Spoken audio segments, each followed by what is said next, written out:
रचते हैं एक बार का कहानी, एक बार का कहानी, एक बार का कहानी। मैं हूँ बड़ा कमीना, तू है बड़ी कमीनी, चलो दोनों मिल रचते हैं एक बार का कहानी।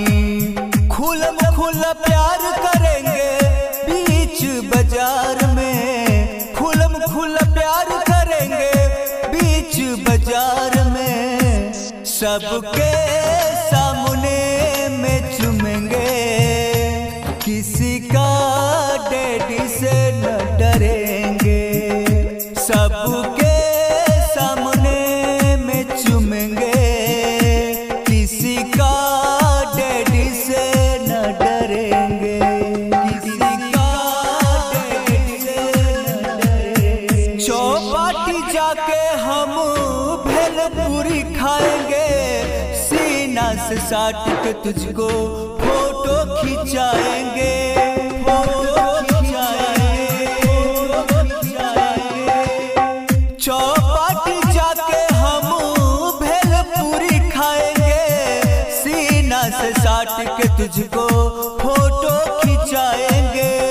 कहीं भी बैठ के तुझको गोद में भर के, कहीं भी बैठ के तुझको गोद में भर के। सबके सामने में चूमेंगे, किसी का डैडी से न डरेंगे। सबके सामने में चूमेंगे, किसी का डैडी से न डरेंगे, न डरेंगे, न डरेंगे।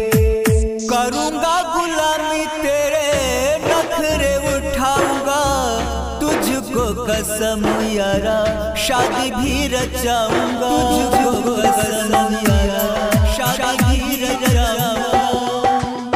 करूँगा गुलामी तेरे नखरे उठाऊंगा, तुझको कसम यारा शादी भी रचाऊंगा।